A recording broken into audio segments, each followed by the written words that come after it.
नमस्कार, good morning दोस्तों। स्वागत है आपका आपकी अपनी क्लास में। और चर्चा कर रहे थे राजस्थान जियोग्राफी को लेकर।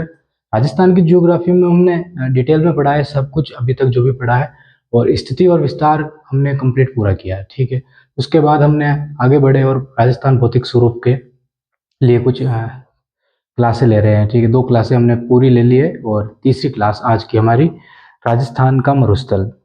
आज की हमारी क्लास पूरी तरह बेस होगी राजस्थान के मरुस्थल को लेकर। और ये क्लास है ना, अर्ध शुष्क और शुष्क मरुस्थल दोनों को बांटेंगे नहीं इस क्लास में। हम साथ में पढ़ेंगे कि पूरे राजस्थान की स्थिति कैसी है, इसका विस्तार कैसा है और कौन कौन सी चीज इसमें शामिल है। उसके बाद आगे बढ़ेंगे और राजस्थान को 2 भागों में जैसे बांटा जाता है, शुष्क मरुस्थल एक, अर्ध शुष्क मरुस्थल। ठीक है, दोनों को अलग अलग देखेंगे फिर उसको अलग देखेंगे। लेकिन आज की हमारी क्लास में हम देखेंगे कि पूरे मरुस्थल की स्थिति क्या है, विस्तार क्या है। और पिछली क्लास में हमने देख लिया था कि यहाँ पे कितनी जनसंख्या निवास करती है। और दूसरी चीज हमने देख ली थी कि इसका विकास का क्रम जो हुआ है ना, वो कि विकास किस प्रकार हुआ है। जैसे कि 3,000 से 10,000 साल माने जाते हैं मोटे मोटे तौर पे। तो उनमें जो विकास हुआ है ना, तो किस प्रकार हुआ है। जैसे कि पशुचारण ज्यादा हुआ है, कृषि हुई है, पेड़ काटे गए हैं, कुछ जलवायु का भी कारण था, जलवायु भी का मतलब कि जलवायु का कारण रहा है। ठीक है, वो सारी चीजें हुई है। और एक इम्पोर्टेंट चीज और छूट गई थी, समझना, यहाँ पे बता रहा हूँ। जैसे कि ये देखा था कि ये प्लेट है जो एशियाई प्लेट से आके टकराती है, यूरेशियाई प्लेट से आके टकराती है। ठीक है, इंडो प्लेट है जो वहां से अफ्रीकन प्लेट से अलग हुई है। अब यहाँ पे जो हिमालय बन गया था ना, तो आपने देखा होगा यूपी, बिहार, नाम सुना होगा ना, यूपी, बिहार, झारखंड, ऐसे जो क्षेत्र हैं। ठीक है, झारखंड तो दूर हो जाएगा, यूपी बिहार मान लो आप। तो ये क्या है, मैदानी भाग बोलते हैं इनको, मैदान है यहाँ पे। तो हुआ क्या कि जो अरावली है ना, यहाँ पे अरावली है इस जगह। तो क्या होता है कि बंगाल की खाड़ी से जो मानसून उठता है और आगे आता है ना, तो हिमालय से टकराने के बाद वो पश्चिम की ओर घूम जाता है। तो इस अरावली से टकराने के बाद क्या होता है कि बारिश होती है और वापस इसी दिशा में होती है, तो वो यहाँ पे पहुंच नहीं पाती है मरुस्थलीय इलाके में। ठीक है, और दूसरी चीज, अरब सागर का जो मानसून आता है ना, वो अरावली से के समांतर होके यहाँ पे दिल्ली से होके हिमालय में चला जाता है। ठीक है, तो ये दोनों जो हो रही ना चीजें, ये कहीं ना कहीं इस भाग की नदियों को प्रभावित कर रही है। मतलब समझ रहा, प्रभावित मतलब कि जो भी पानी बह रहा है ना, वो किस तरफ जाएगा, फिर वो इस तरफ जाएगा, पूर्व से दक्षिण की ओर। ठीक है, जो भी, अब देखो, यहाँ से बारिश टकराएगी अरावली को, बारिश करेगी, पानी कहाँ पे जाएगा, वापस बंगाली खाड़ी में जाएगा। ठीक है, यहाँ से मानसून जा रहा है, यहाँ पे राजस्थान के पश्चिमी भाग में वर्षा हो ही नहीं रही क्योंकि अरावली के समांतर गुजर जाता है। तो यहाँ पे जाके हिमालय के टकरा के वापस बारिश शो करेगा, वो पानी भी इधर जाएगा, इधर जाएगा। तो कहीं ना कहीं हुआ ऐसा है कि जो पहले जो नदियां इधर बहती थी ना, वो नदियां इधर बहने का कारण हो सकता है कि यह भी रहा हो कि यहाँ पे बारिश ज्यादा होने की वजह से जो कटाव हुआ है ना, वो कटाव जमीन को थोड़ा गहरा कर देता है। गहरे होने के कारण इधर जो पानी ले जाने वाली नदियां थी, वो कहीं ना कहीं वो इधर ले जाने लगी। तो उस नदियों का जो भी मोड़ था वो इस तरफ आने लगा। इसलिए आप देखते होगे जब भी हिमालय में नदियां आती ना, तो वो थोड़ी बहुत इधर जाके फिर ऐसे घूमती है इस तरह। और जो बाकी नदियां है ना, वो इस तरह। तो कहीं ना कहीं थोड़ा दबाव नीचे की ओर तो आता ही है। समझ रहे हो ना चीज को। तो जैसे सतलज नदी देखना, आप सतलज नदी देखोगे ना, तो इस तरह आती फिर इस तरह होकर निकलती है नदी। उसकी स्थिति इस प्रकार होती है। तो कहीं ना कहीं, लेकिन ज्यादा कटाव के कारण जमीन गहरी होती गई, और गहरी होने के कारण कहीं ना कहीं बारिश उधर। तो एक उत्तर भारत में जो ज्यादा बारिश हो रही है ना, उत्तर भारत में, समझेंगे जब भारत की जियोग्राफी पढ़ेंगे कि गंगा का मैदान देखेंगे, ठीक है, यमुना का दोआब देखेंगे, वो सारी चीज देखेंगे, तो उसमें समझ में आ जाएगा आपको सारी चीजें। लेकिन अभी इतना समझ लो कि उत्तर भारत में जो बारिश हुई ना ज्यादा, जलवायु परिवर्तन होने के कारण। और जलवायु परिवर्तन कैसे हुई, आपको आना चाहिए। देखो पिछली क्लास में देखा, जलवायु परिवर्तन कब हुई, जब हिमालय का निर्माण हुआ। हिमालय का निर्माण होने के कारण जो नदियां अपना पानी लेके तैतीस सागर में जा रही थी ना, तो तैतीस सागर वो समाप्त हो गया। तो वही पानी वापस इधर जाके मुड़ के वापस बंगाली खाड़ी में जाने लगा। ठीक है, बे ऑफ बंगाल बोलते हैं, उसमें जाने लगा। तो जलवायु परिवर्तन इसे ही बोलते हैं। तो इससे हुआ क्या कि यहाँ पे जो हरियाली थी ना, तो धीरे धीरे ये समाप्ति की ओर बढ़ने लगी। और उसका कारण रहा कहीं ना कहीं उत्तर भारत में ज्यादा वर्षा होने लगी, तो कटाव होने लगा और नदियों ने अपना मार्ग मोड़ा। और वो किस तरफ जाने लगी, एक तो पूर्व और दक्षिण दिशा में जाने लगी। तो ये क्षेत्र कहीं ना कहीं अछूता रहा, किससे, नदियों से और बारिश के पानी से, क्योंकि बारिश के पानी अरावली के साथ समांतर होकर गुजरने लगा। तो ये चीज, इसलिए यही कारण था, एक कारण ये भी था मरुस्थल बनने का। ठीक है, अब आगे देखते हैं, आज हमारी क्लास पे आते हैं। बाकी इसको डिटेल में पढ़ना है तो भारत की जियोग्राफी में ही पढ़ना पड़ेगा हमें, राजस्थान में हम नहीं पढ़ सकते हैं उसको, क्योंकि यहाँ पे भीड़ इकट्ठी हो जाएगी। क्योंकि हमें ये पढ़ेंगे कि वो पढ़ेंगे, या हम वो जुरासिक काल पढ़ेंगे जो डायनासोर वाला था, तो वो सारी चीजें ऐड नहीं करनी है, भीड़ इकट्ठी नहीं करनी है। अब देखना आगे, राजस्थान का जो आखिरी छोर है ना, आपने देखा होगा, स्थिति और विस्तार हमने डिटेल में पढ़ा है हर एक चीज को, कि अक्षांश विस्तार कितना है, सब चीजें। ठीक है, तो ये आपको आनी चाहिए चीजें। आखिरी छोर है इसका जो अक्षांशी, सॉरी, देशांतरी विस्तार है ना, 69 डिग्री 30 मिनट है। देशांतरी विस्तार, देशांतरी रेखा ये होती है। तो ये जो इधर इधर वाली जो लाइन है ना, ये लाइन कौन सी है, 69 डिग्री 30 मिनट। और ये देखो, जैसलमेर, सॉरी, मरुस्थल का आखिरी छोर यहाँ पे खत्म हो रहा है। तो आखिरी छोर यहाँ पे खत्म होगा ना, तो ये है 75 डिग्री और 45 मिनट। 75 degree 45 minute. ध्यान रखना कि अक्षांश, देशांतरी स्थिति है ना राजस्थान की, वो यहाँ से लगाकर यहाँ तक है। इसको नहीं माप अब जाएगा, इसको इसको क्यों, क्योंकि हिस्सा यहाँ तक आ रहा है, तो हम खड़ी देखनी पड़ेगी। देशांतर रेखा हमें खड़ी होती है, ठीक है, व्रत के रूप में होती है, कभी वो आड़ी नहीं होती है। आ, ये कहा जाता है ना कि रेखाएं ऐसे आड़ी होती है देशांती रेखाएं, तो इस तरह आड़ी नहीं होती है वो रेखाएं। देशांती रेखाएं हमेशा खड़ी ही होती है, ऐसे खड़ी ही होती है। ठीक है, अगर आपको ये देशांती रेखाएं समझनी है ना, तो भारत के भूगोल में हमारी प्लेलिस्ट पड़ी है, उसमें अक्षांश देशांती रेखाओं की 2-3 क्लासें हैं, उसमें रहना, आपको समझ आ जाएगा कि देशांती रेखाएं वास्तव में होती कैसी है। बस मैप के द्वारा ही हमें समझाई जाती है कि इस तरह आड़ी होती है रेखाएं, जबकि वो आड़ी नहीं होती है, वो खड़ी होती है रेखा, एक वृत्त के रूप में खड़ी होती है। ठीक है, लेकिन पृथ्वी गोल है, उसके कारण क्या हमें वो आड़ी दिखती है। ठीक है, तो अब आगे देखते हैं। तो आखिरी छोर जो है ना वो यहाँ पे है, और जहाँ पे जैसलमेर, सॉरी, मरुस्थल खत्म, जैसलमेर तो यहीं पे खत्म हो रहा है, मरुस्थल जहाँ पे एंड हो रहा है ना मरुस्थल का, वो कौन सा है, 75 डिग्री 45 मिनट। अब मोटे मोटे तौर पे गाइडों में क्या आता है, यहाँ पे 75 डिग्री आता है, बस यही आता है। तो ध्यान रखना, 75 डिग्री बिल्कुल भी सही नहीं है, या तो 75 डिग्री 45 मिनट सही होगा, या 76 डिग्री सही होगा। ठीक है, या तो ये होगा या 76 डिग्री सही होगा, 75 डिग्री नहीं है। ऑप्शन में 75 डिग्री आएगा, लेकिन सही आपको 76 डिग्री करना है। ठीक है, अब देखना, यहाँ पे 69 डिग्री 30 मिनट से यहाँ पे, अब ये हिस्सा देखो, राजस्थान का दक्षिणतम हिस्सा तो ये नहीं है ना, वो तो डूंगरपुर बांसवाड़ा के वहां पे है दक्षिणतम हिस्सा, तो ये नहीं है। तो यहाँ पे जो होगा ना, वो 25 डिग्री लिखा हुआ है यहाँ पे, 25 डिग्री, 25 डिग्री। अब लेकिन ये आखिरी छोर तो गंगानगरी है ना राजस्थान का, तो जो भी अक्षांशीय स्थिति में जो भी आखिरी छोर राजस्थान का रहा है ना, वही होगा। तो 30 डिग्री 12 मिनट।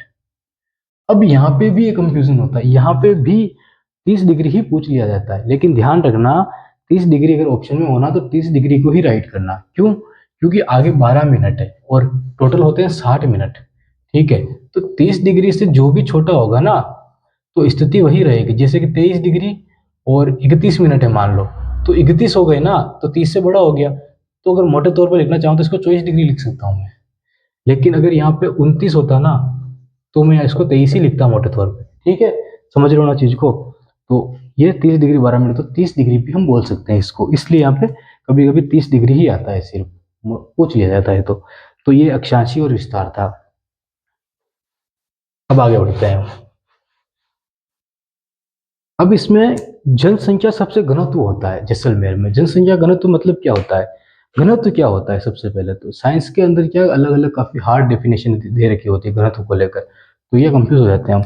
तो घनत्व का मतलब ये होता है कि मान लो कि ये छोटा सा डॉट है ना, ये, अब ब्रह्मांड की उत्पत्ति हुई तो वो कहा जाता है ना कि इसी डॉट से हुई, तो समझना इस चीज को, ये छोटा सा डॉट है।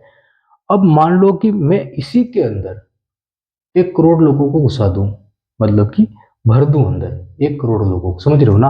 अब आप कहोगे पागलों जैसी बात कैसे कर, तो ब्रह्मांड की जो उत्पत्ति मानी जाती है ना, उसमें भी तो कहा जाता है कि एक छोटा सा डॉट था डार्क एनर्जी के रूप में, छोटा सा डॉट था, वो फैलता गया, ब्रह्मांड आया, चांद आए, सूरज आए, लाखों आकाश गंगाएं आई, करोड़ों, लाखों क्या करोड़ों आकाश गंगाएं आई, वही बात कहते हैं। तो मैं घनत्व तो समझा रहा हूं बस, कि मान लो कि इसके अंदर, अब बताओ मुझे कि मैंने इसको थोड़ा बड़ा किया, पहले तो 1 करोड़ लोग घुसा दिया, फिर इसको मैंने थोड़ा बड़ा किया, थोड़ा बड़ा किया तो कुछ तो राहत मिली होगी ना लोगों को, जो बिल्कुल टच थे, मतलब कि हिल ही नहीं पा रहे थे, थोड़े बहुत तो हिले होंगे ना। अब मान लो कि मैंने उसको और थोड़ा बड़ा किया, ठीक है, तो थोड़ी बहुत और राहत मिली होगी ना। तो अब मान लो चलते हैं 1947 वाले भारत राजस्थान में, जब जनसंख्या काफी कम थी राजस्थान की, मान लो कि 1 करोड़ थी, ठीक है, तब की बात। अभी तो 6 करोड़ 85 लाख हो गई ना, तो वहां की बात करते हैं, मैंने 1 करोड़ कह दिया था इसलिए। तो मान लो कि मैंने राजस्थान जितना बड़ा, उस छोटे से डॉट को राजस्थान जितना बड़ा बना दिया, ठीक है। अब जो 1 करोड़ लोग काफी मुश्किल में, काफी मशक्कत में चिपके हुए थे, बिल्कुल ही मतलब हिल ही नहीं पा रहे थे, उस स्थिति में था ना। अब बताओ कि राजस्थान जितने बड़े क्षेत्र में वो कितनी आसानी से रह लेंगे। अभी तो 6 करोड़ जनसंख्या है, तो भी कोई मतलब कि ज्यादा वो नहीं हो रहा है, तो वहां पे कितनी आसानी से रह लेंगे वो, ठीक है, मतलब दूर दूर रह लेंगे, आराम से अपने घर बनाएंगे, खुले रहेंगे। तो मुझे बताओ कि जन ये घनत्व है ना, यही होता है। अब बताओ घनत्व कम हुआ है या ज्यादा हुआ है, तो समझना है यहाँ पे। जब काफी सारी चीजों को इकट्ठा करके मतलब कि बिल्कुल ही पे कर देना, तब घनत्व बढ़ेगा। और उन्हीं सभी चीजों को हम खोल के खुला कर देंगे ना, बिखेर देंगे दूर दूर, तो क्या होगा, घनत्व घट जाएगा। तो यहाँ पे क्या है, जैसलमेर के अंदर जनसंख्या घनत्व जो है, जनसंख्या घनत्व कम है, कम ही रहेगा ना, क्योंकि जनसंख्या कम है।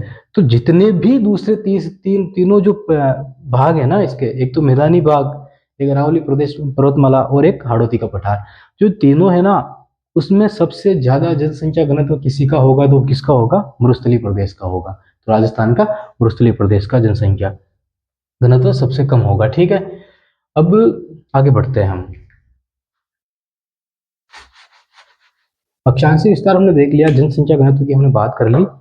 अब आगे देखना कि यहाँ पे 2011 की जनगणना के अनुसार जैसलमेर का जो जनघनत्व रहा है ना, वो लगभग 17 व्यक्ति प्रति किलोमीटर रहा है, 17 व्यक्ति। अब जनगणना वापस होने हुई नहीं है, 2025 चल रहा है ना, हर 10 साल में होनी चाहिए थी, 21 में होनी चाहिए थी, फिर नहीं कराई गई है। अब पता नहीं क्यों कराई गई है, ठीक है, लेकिन नहीं हुई है, तो हमें 2011 वाला आंकड़ा ही लेके चलना पड़ेगा। बाकी ये 17 व्यक्ति किलोमीटर सही नहीं है, ठीक है, क्योंकि अभी जो घूमने जाते हैं ना लोग, तो 17-18 लोग तो एक साथ तो आपको घूमने वाले ही मिल जाएंगे वहां पे, तो वहां पे रहने वालों की जनसंख्या तो बड़ी होगी।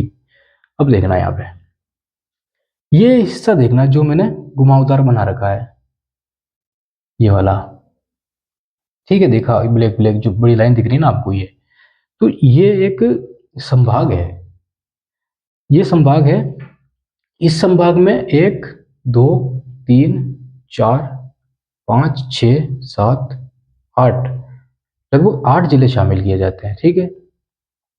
बीकानेर संभाग है ये। चलो, बीकानेर संभाग का नाम चेंज किया गया, एक बार देख रहे हो तो, 1 मिनट।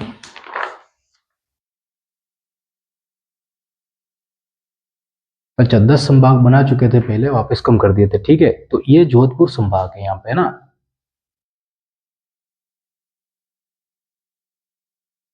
क्या पहले 10 संभाग बना दिए, वापस कम कर दिए थे, ठीक है। तो जोधपुर संभाग है ये, और यही संभाग है जो सबसे बड़ा है। मरुस्थलीय क्षेत्र का सबसे बड़ा संभाग कौन सा है, तो जोधपुर संभाग है।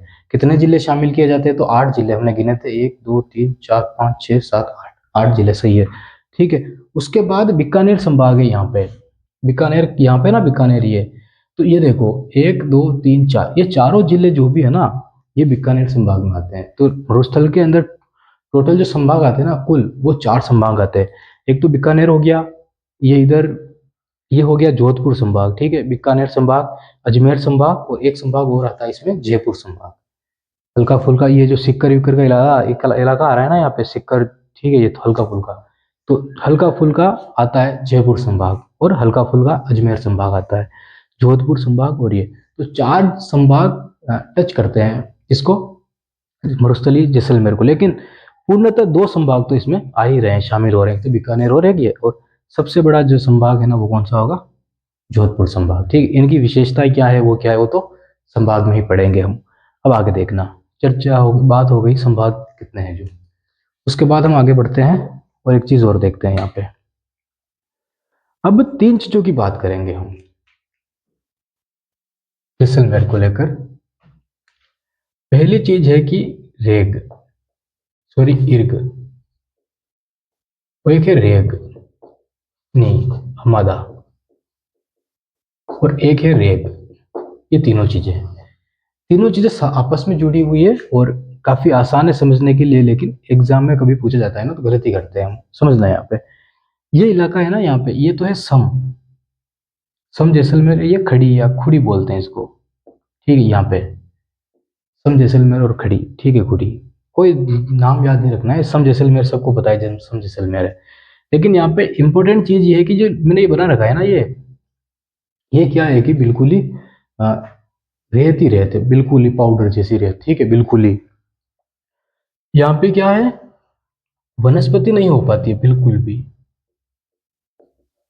वनस्पति यहाँ पे नहीं हो पाती।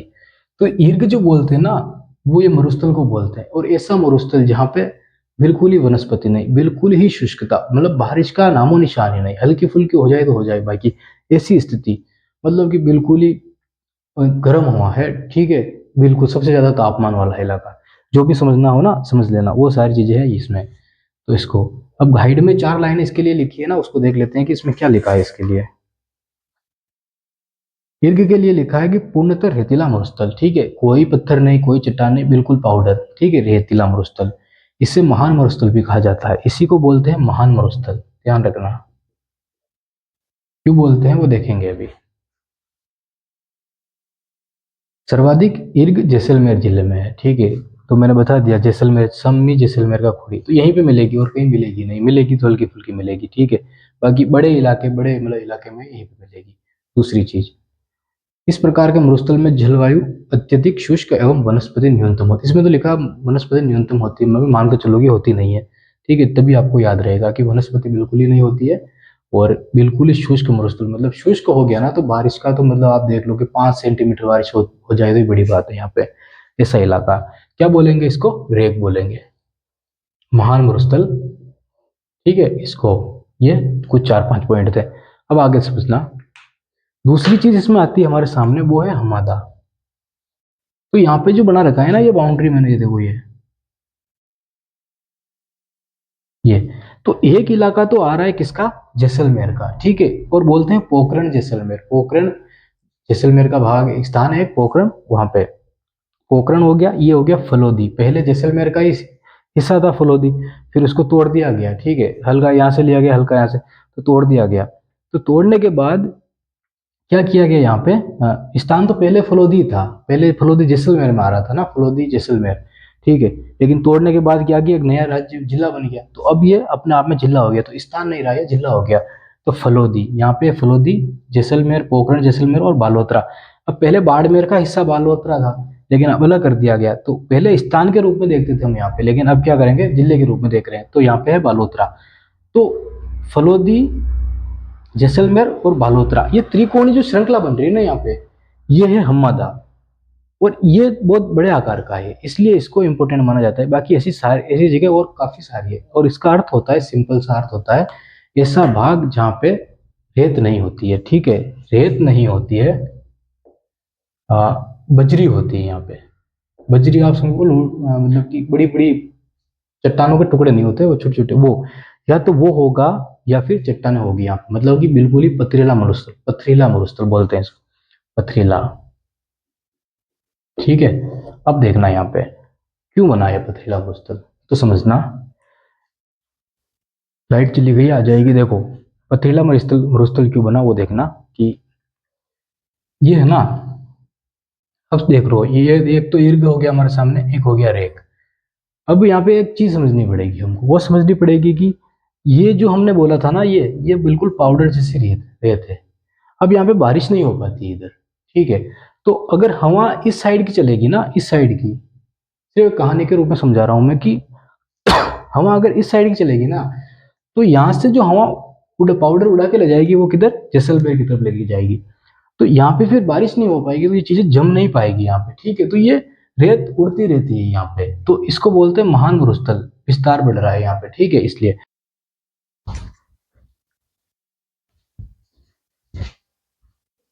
सॉरी लाइट चली गई, अब आएगी तब, ठीक है, आगे देखते हैं हम। पथरीला मरुस्थल मादा, यहाँ पे बात कर रहे थे हम, है ना।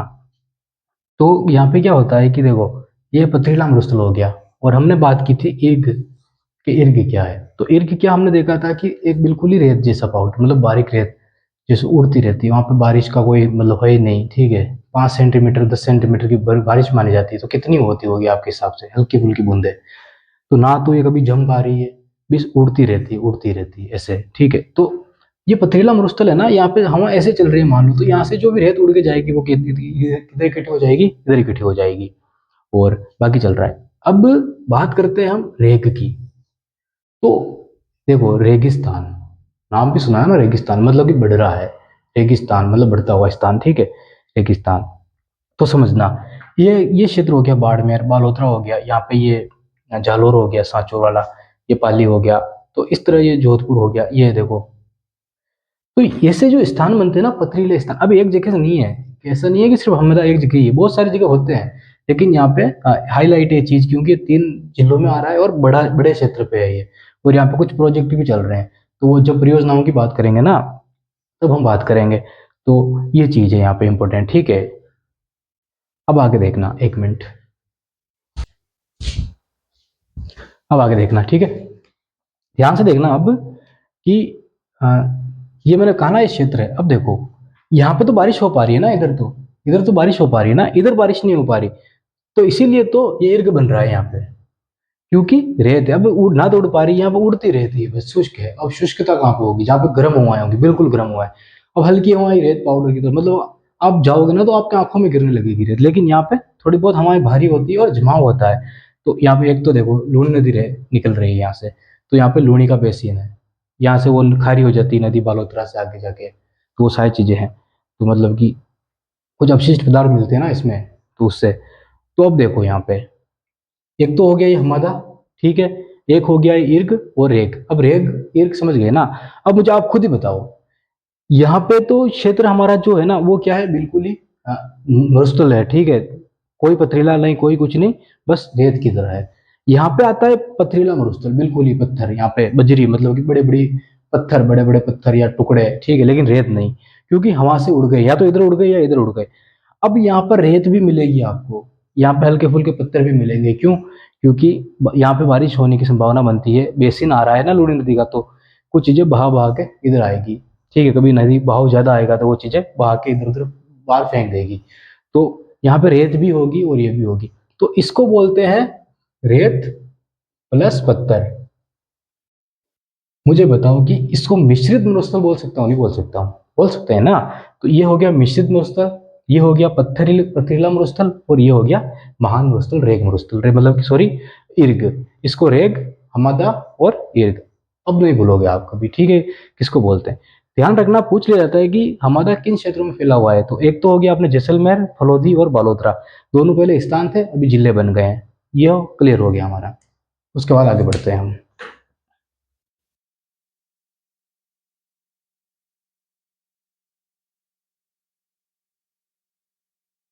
एक चीज और नोटिस करना यहाँ पे आप, ये नहर देखो, ये नहर जैसे कि सतलज नदी है ना, तो वहाँ पे एक हरी के बिरास बांध बना हुआ है, तो उस बांध से इस नहर को निकाला गया। इसकी शाखाएं हैं, बहुत सारी शाखाएं, इधर भी है इधर भी है, इस शाखा से पानी ले जाया गया है, ठीक है। तो ये नहर, यहाँ पे कोई नदी नहीं आ पा रही है, इस नहर को यहाँ पे लाया गया है। तो आप देखिए, देख लीजिए कि कितना मतलब कि संघर्ष किया होगा इस नहर को यहाँ पे पहुंचाने के लिए, क्योंकि यहाँ पे भूमि उठी हुई है, तो ठीक है। तो यहाँ पे जो लगभग है ना वो 300 मीटर की ऊंचाई है, किसकी, इस क्षेत्र की ऊंचाई कैसी, मतलब जमीन से 300 मीटर ऊंचा, और यहाँ पे आते आते वो 150 मीटर हो जाता है, और इस जगह आते आते वो 150 से कम होने लगता है, मतलब 100 के आसपास चला जाता है। तो इसलिए तो ये लूनी नदी इस तरह नहीं गई है, वो इस तरह बह के इस तरह चली गई है, ठीक है। क्यों, क्योंकि ढाल इधर है इसका। तो समझ जाना कि जो बीकानेर हो गया, जैसलमेर हो गया, तो इनका ढाल किस तरफ जा रहा है, इस तरफ जा रहा है, ठीक है, अरावली के दक्षिण की तरफ जा रहा है, मतलब दक्षिण की तरफ जा रहा है अरावली के। तो ये क्लियर हो गया। उसके बाद ये है यहाँ पे घग्गर नदी, ठीक है। तो घग्गर नदी और ऊपर होगी सतलज नदी, तो सतलज नदी और घग्गर नदी के बीच का जो मैदान है ना, इसको भी कुछ पाठ और नाली बोलते हैं, ठीक है। अभी देखेंगे कि क्या क्या बोलते हैं, उन फैक्ट के रूप में लिखे हुए हैं, तो उनको देखना पड़ेगा। तो कुछ फैक्ट हैं अब इस मरुस्थल को लेकर, हम उसको देख लेते हैं। बाकी समझने के लिए जो मरुस्थल था ना हमारे पास, यही था। और सबसे इंपॉर्टेंट चीज थी ये इर्ग इसको महान मरुस्थल बोलते हैं। ये था हमादा और ये था। उसके बाद नेक्स्ट लाइन देखते हैं कि इसमें क्या लिखा हुआ है राजस्थान की मरुस्थल में। पहली लाइन इसमें लिखी हुई है कि सर्वप्रथम मरुस्थल की परिभाषा अबुल बिले ने दी थी। ठीक है, अबुल बिले नाम लिख देना, अबुल बिले भूगोल होता थे अबुल बिले, 1949 में दी थी इन्होंने, ये भी लिख देना। ठीक है, 1949 में दी थी। उसके बाद दूसरी लाइन है जो हमने देख ली थी कि ये क्षेत्र है ना, क्या है, मरुस्थल है, तो न्यूनतम तापमान लिखा हुआ है। तो हम 4-5 पॉइंट बता देता हूं मैं। न्यूनतम तापमान होगा, बारिश कम होगी, शुष्क प्रदेश होगा, शुष्क सर्दियां होगी, मतलब सर्दियां होगी लेकिन 3 डिग्री 4 डिग्री तापमान रहेगा सर्दियों में भी।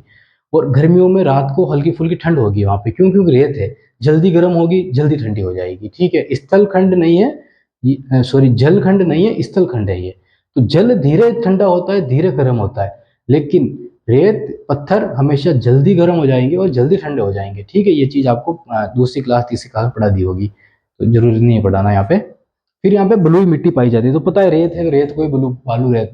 ठीक है, तो बलुई मिट्टी पाई जाती है, तो वही। और कहाँ से निर्माण हुआ, तो 33 सागर से निर्माण हुआ है। ठीक है, उसके बाद इसका अगला पॉइंट है इर्ग, हमादा और रेग, हमने देख लिया क्या होता है। उसके बाद नेक्स्ट है कि मरुस्थल जिले जो कितने जिलों में फैला हुआ है। अब आप खुद ही अंदाजा लगा लेना, गिन लेना कितने जिले हैं। ये टोटल 17 जिले होंगे। कौन कौन कौन से 17 जिले हैं वो। ठीक है, उसके बाद मरुस्थलीय प्रदेश का विस्तार 4 संभागों में हमने बात कर ली। पश्चिमी मरुस्थल की प्रदेश की प्रमुख विशेषताएं देखो, 61.11% क्षेत्रफल फैला हुआ है और 2,09,042 इसका टोटल क्षेत्रफल है। लेकिन इसका इस क्षेत्र का टोटल क्षेत्रफल कितना है, 2,09,042 किलोमीटर वर्ग किलोमीटर। ठीक है, लेकिन समझना यहाँ पे इस चीज को कि 1,79,000 लगभग किलोमीटर, 1,01,79,00,000 किलोमीटर पर ही मरुस्थल है। बाकी हल्की फुल्की दूसरी, देखो यहाँ पे वैसिन आ गया तो यहाँ पे मरुस्थल ही नहीं होगा, हरी भरी चीजें होंगी। अरावली के आसपास का क्षेत्र यहाँ पे मरुस्थल ही नहीं होगा। तो मोटे तौर पर 1,79,000, अगर पूरा डिटेल में इसको लिखे ना, तो 1,79,250, 1,79,250.69 किलोमीटर, यही क्षेत्र सिर्फ मरुस्थलीय है। ठीक है, बाकी टोटल ओवरऑल क्षेत्रफल तो इतना होता है। उसके बाद नेक्स्ट देखते हैं कि वर्षा लाइन समझ लेना यहाँ पे, बाकी आगे देखने वाला है इसको। ये है ना, ये यहाँ पे 50 सेंटीमीटर वर्षा है और यहाँ पे लगभग 5 सेंटीमीटर जैसलमेर के आसपास। और जैसलमेर का ये हिस्सा है ना, यहाँ पे लगभग 10 सेंटीमीटर। तो वर्षा का क्षेत्र इस तरफ बढ़ता जाता है, यहाँ पे 5 सेंटीमीटर होगी, यहाँ पे 10 सेंटीमीटर। तो भारत को पाकिस्तान से अलग करने वाली जो वर्षा रेखा पूछ ली जाए ना, वो कितनी होगी, 5 सेंटीमीटर होगी। ठीक है, अगर जैसलमेर को की वर्षा लाइन पूछ ली जाए ना, सम वर्षा रेखा क्या है, तो वो कितनी होगी, 10 सेंटीमीटर होगी। अगर अर्ध शुष्क और शुष्क मरुस्थल को अलग करने वाली वर्षा रेखा पूछ ली जाए ना, तो वो कितनी होगी, 25 सेंटीमीटर होगी। अरावली को और मरुस्थल को अलग करने वाली वर्षा रेखा पूछ ली जाए ना, वो कितनी होगी, वो होगी 50 सेंटीमीटर। ठीक है, ये आ गई समझ में। इसमें तो सिर्फ 50 सेंटीमीटर लिखा है, मैं सारा बता दिया आपको। उसके बाद है कि शुष्क और अर्ध शुष्क मरुस्थल, देखो कोपेन ने जलवायु वर्गीकरण किया है, BWHW। ठीक है, तो उसने क्या कहा है कि अति शुष्क, अति शुष्क, गर्म, शुष्क सर्दियां। ठीक है, शुष्क जलवायु कहा है, शुष्क सर्दियां। तो जब कोपेन का वर्गीकरण पढ़ा उसमें पढ़ेंगे, लेकिन यहाँ पे लिख देना कि BW बड़ा W है ना, बड़ा WHW, छोटा W, छोटा है छोटा W। और ये लिख देना कि अगर जलवायु कैसी है, तो ऐसी है, शुष्क, अति शुष्क। ठीक है, और शुष्क सर्दियां, और ये मरुस्थल के बारे में जो कहा गया है। ठीक है, वो चीजें हैं। तो BHW लिख देना, कोई मतलब कि डिटेल में मत लिखना इसको, कोई कोपेन के वर्गीकरण में डिटेल में पढ़ेंगे इसको। आगे देखते हैं आगे क्या लिखा हुआ है इसमें। तापमान अधिक होगा तो लगभग 49 डिग्री तापमान जा सकता है। ये तो पहले के, अभी तो 50 से ऊपर चला गया था ना, और अभी तो बात हो रही 56 से ऊपर चला जाएगा। ठीक है, तो जा सकता है। और सर्दियों में ये 3 डिग्री तक रहता है। ठीक है, 3 डिग्री सेल्सियस तक। उसके बाद वनस्पति, यहाँ पे उष्णकटिबंधीय वनस्पतियां ही पाई जाएगी। ठीक है, उष्णकटिबंधीय बोलते हैं क्षेत्र को। उसके बाद है यहाँ पे मिट्टी है एरिडोसोल्स और एंटीसोल्स, एरिडोसोल्स और एंटीसोल्स वैज्ञानिक नाम है। ठीक है, उसके बाद है सामान्य मिट्टी है रेतुली बलुई मिट्टी, हमने पढ़ ली इसको। अवशेष 33 सागर के मिले हैं यहाँ पे। और 600, हाँ ये एक चीज और रह गई थी हमारी, यहां से लगा के और यहां तक जो चौड़ाई है ना, वो कितनी होगी, 300 किलोमीटर, 300 किलोमीटर। ठीक है, और यहां से लगाकर यहां तक जो लंबाई होगी ना इसकी, ये होगी 640 किलोमीटर, 640 किलोमीटर। ठीक है, सारी चीजें हम पढ़ रहे हैं लेकिन कुछ चीजें छूट जाती है। तो गाइड में देखने से क्या होता है कि जो छूटी हुई चीज है ना, वो हमारे सामने आ जाती है। बाकी सारी चीजें हम पढ़ते जा रहे हैं वैसे भी। तो 300 किलोमीटर तो चौड़ाई है और 640 किलोमीटर इसकी लंबाई है। उसके बाद नेक्स्ट पॉइंट है इसमें, प्रमुख फसलें कौन आपको बताया, ज्वार होगी, बाजरा होगी, मोठ होगी। ये जो वृक्ष की बात करें ना, तो रोहिड़ा, ठीक है, फूल फूल वाला पौधा होता है रोहिड़ा, बबूल, खेजड़ी, फोक, ठीक है, तो फोक को बोलते हैं इसमें केर, ठीक है, और सब्जी है, ये फल फूल वाली सब्जी है केर, ओक, कैक्टस और थोर। अब कैक्टस का ध्यान रखना, थोर और कैक्टस सेम एक ही बात है, थोड़ा सा अलग है उनमें। ये क्या होते हैं कि जो बारिश पानी होता है ना, बारिश होती है ना, तो ये पानी को अपने अंदर भर के रखते हैं। भर के रखने से क्या होता है कि बारिश भरा हुआ है, इनके पानी भरा हुआ है ना इनके अंदर, फिर क्या होता है कि ये सालों साल वो पानी पीते रहते हैं। ये जो कैक्टस होते हैं ये, ठीक है, ये तो चलता है, इसीलिए जिंदा रहते हैं। और कंटीले, यहाँ पे सबसे ज्यादा कंटीले वृक्ष होंगे, कारण क्या है, ज्यादा कंटीले कठोर वृक्ष होंगे ना, ज्यादा कठोर होंगे ना, तो क्या है कि ज्यादा मतलब कम पानी की आवश्यकता पड़ेगी। जैसे ऊँट 4 दिन तक भूखा रहे, पानी बिना पानी पी रह सकता है ना, तो ऐसे ही यहाँ पे पशु पाए जाएंगे, ऐसे ही यहाँ पे पेड़ पाए जाएंगे, ज्यादा दिन तक चल सके। और ये जो कांटे होते हैं, कांटे वाले होते हैं ना, ये अपने अंदर पानी समेट के रखते हैं, तो धीरे धीरे पीते रहते हैं पानी को। ठीक है, अब दूसरी चीज यहाँ पे देखना, आप कभी जाओ ना तो कैक्टस मिलेंगे आपको वहाँ पे, थोड़े मिलेगी, ठीक है, बड़ी बड़ी, तो वो हरी भरी दिखेगी आपको। उसका कारण क्या है कि वो अपने अंदर पानी रखती है, ठीक है, ये चीज हो गई। उसके बाद नेक्स्ट इसमें है अ, थोर आदि हो गई। अब ध्यान रखना कि कभी चले जाओ ना वहाँ पे, तो थोर का मतलब तोड़ के, प्यास लग रही हो कुछ नहीं मिला तो तोड़ के पी लिया पानी, तो मत पीना, जहरीला होता है वो, उनके लिए होता है, इंसानों के लिए नहीं होता है वो। ठीक है, अब नेक्स्ट, प्राकृतिक gas, petroleum, lignite, gypsum, limestone और कोयला, ये चीजें यहाँ पे मिलती है, ठीक है, जैसलमेर के अंदर। कैसे बनी है ये, वही चीज है, रेत के साथ पेड़ पौधे का टूट के अंदर चले जाना, ठीक है, उनका ही सड़ना गलना, फिर उनका इकट्ठा होना, चट्टान रूप में बाहर आना, ठीक है, ये सारी चीजें हुई है। तो इनसे ही बना है ये सारी चीजें, प्राकृतिक वनस्पतियां। मुख्य नदी कौन सी है, बताया आपको, लूनी नदी, ये रही आपके सामने। उसके बाद है नहर, गांधी इंदिरा गांधी नहर परियोजना, अभी हमने बात कर ली। उसके बाद है राष्ट्रीय राजमार्ग H62, NH62, इसकी हम बात नहीं करेंगे, इसकी हम बात नहीं करेंगे, क्योंकि एनएच हमें पढ़ने हैं, तो मुख्य जो भी एनएच होंगे ना वो एक साथ पढ़ेंगे राजस्थान के, ठीक है, इसकी हम बात नहीं करेंगे। मरुस्थलीय प्रदेश का सबसे बड़ा जिला जैसलमेर, ठीक है। मरुस्थलीय प्रदेश का सबसे बड़ा संभाग जोधपुर संभाग देख लिया। मरुस्थलीय प्रदेश का सबसे बड़ा बांध जवाई बांध, ये बना है यहाँ पे, ये नहीं देखा हमने। जवाई नदी पे जवाई बांध बना है, ये क्षेत्र है, ये है ना, ये तो हो गया अपना जालोर, ये हो गया सिरो, ये पाली। तो पाली में जवाई, पाली से जवाई नदी निकलती है ना, तो यहाँ पे एक बांध बना हुआ है जवाई नदी पे, जो यहाँ इधर से नदी आ रही है, वो नदी किसमें मिल जाती है, लूनी नदी मिल जाती है, तो जवाई बांध। तो जैसलमेर का सबसे बड़ा बांध जवाई बांध, ठीक है।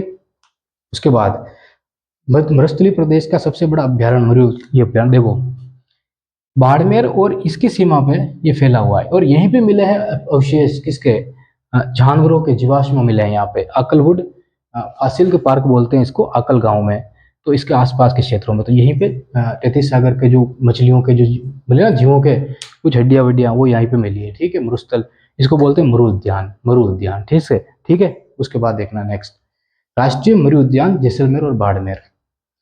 मरुस्थलीय प्रदेश का ढाल उत्तर पूर्व से दक्षिण पश्चिम की ओर है, हाँ वो तो देख लिया। यह राजस्थान का सर्वाधिक दैनिक तापांतर वाला भौतिक प्रदेश है। अब समझ गए ना तापांतर क्या होता है, यहाँ पे तो 50 डिग्री 55 डिग्री चला जाएगा, लेकिन दूसरे हिस्सों में इतना नहीं जाएगा। तो सबसे ज्यादा तापांतर वाला भौतिक प्रदेश यही है, सबसे ज्यादा गर्मी यही इसी स्थान में पड़ती है, ठीक है। उसके बाद जनसंख्या का ज्यादा है, हो गया, नदी बेसिन का अभाव, यहाँ पे देखो एक ही नदी है, बाकी नदियां है ही नहीं यहाँ पे, ठीक है। जनसंख्या के अनुसार पश्चिम मरुस्थल प्रदेश राजस्थान का सबसे बड़ा भौतिक प्रदेश है। अब कौन सा राज्य में ज्यादा है, कौन सा में कम है, पिछली क्लास में बात कर चुके हैं वहां पे, तो इसकी बात हमें नहीं करनी है। आगे देखना कि पाकिस्तान में थार के मरुस्थल को चोलिस्तान कहते हैं, ठीक है, छोड़ो पाकिस्तान के बाढ़ में। थार का मरुस्थल ग्रेट पोलियो आर्कटिक अफ्रीका मरुस्थल का पूर्वी भाग है, समझ जाना। ग्रेट पोलियो, प्लेट टूटी कहाँ से है ना, अफ्रीका से ही टूटी है ना, तो ठीक है, समझ जाना उसको, अफ्रीका से टूट के ही प्लेट अलग हो रही है, तो उसी का भाग माना जाएगा। अब थार का मरुस्थल उपोष्ण उच्च दाब के अंतर्गत आता है, ठीक है, आता है। अक्षांश देशांश रेखा हमने देख ली किस प्रकार है, पूरी हो गई। अब कुछ फैक्ट और है इसमें, लघु मरुस्थल, कच्छ के रण से बीकानेर के मध्य मरुस्थल को लघु मरुस्थल कहते हैं। यहाँ पे कच्छ का रण है और यह है बीकानेर, तो इसको कहते हैं लघु मरुस्थल। ठीक है, कच्छ के रण से लगाकर बीकानेर तक कच्छ लघु मरुस्थल कहते हैं। महान मरुस्थल बाड़मेर से श्री गंगानगर का सीमावर्ती मरुस्थल, ये सीमावर्ती मरुस्थल, ठीक है, इसको बोलते हैं महान मरुस्थल। और इसी के नीचे बीकानेर से गुजरात कच्छ के रण तक, इसको बोलते हैं हम लघु मरुस्थल, ठीक है, छोटा मरुस्थल। और रेगिस्तान का मार्च क्या होता है? रेगिस्तान का मार्च निरंतर बढ़ता जा रहा है अरावली की तरफ, ठीक है। अब इसमें क्या लिखा हुआ है देख लो, रेगिस्तान का आगे बढ़ना तथा मरुस्थल के विस्तार की प्रक्रिया को रेगिस्तान का मार्च मरुस्थलीकरण कहते हैं। इसके लिए नाचना गांव जैसलमेर प्रसिद्ध है। नाचना गांव वहाँ पे जैसलमेर में, ठीक है, याद रखना इसको। सेंट ड्यून, अब देखो घुमाने के लिए पूछ लिया सेंट ड्यून, अब इसका होता है रेतीला टीला, ठीक है। तो सेंट ड्यून रेगिस्तान और समुद्र तट से भूरे भूरे रेत से बने हुए बड़े टीलों को सेंट ड्यून कहा जाता है। अब सेंट ड्यून का हिंदी में अर्थ ही रेतीला टीला ही होता है। अभी घुमाने के लिए पूछ लिया गया, अगर ऑप्शन में आएगा ना तो एक तरफ रेतीला टीला होगा, एक तरफ सेंट ड्यून इंग्लिश में लिखा हुआ होगा, ठीक है, तो इसको कोई जरूरी नहीं है। उसके बाद है पश्चिमी मरुस्थल को मुख्य दो भागों में बांटा जाता है। यहाँ तक ये गाइड में जो दे रखा था हमने देख लिया कि ये पॉइंट थे। उसके अलावा हमने जो भी डिटेल में बात की वो इस गाइड में को अलग रख के हमने बात की थी, ठीक है। तो ये था हमारे मरुस्थल का जो विस्तार था और जो भी इसके फैक्ट थे वो देखे। अब आगे बढ़ेंगे और नेक्स्ट में क्लास में देखेंगे कि दो भागों में बांटा गया है, एक मरुस्थल एक अर्धशुष्क मरुस्थल, ठीक है, एक तो शुष्क एक अर्धशुष्क, तो उसकी चर्चा करेंगे। आज की क्लास में इतना ही। क्लास कैसी लगी कमेंट करके बताना, और कोई अगर क्वेश्चन हो तो कमेंट में डाल देना, जवाब दे देंगे, ठीक है। बहुत बहुत धन्यवाद आपका।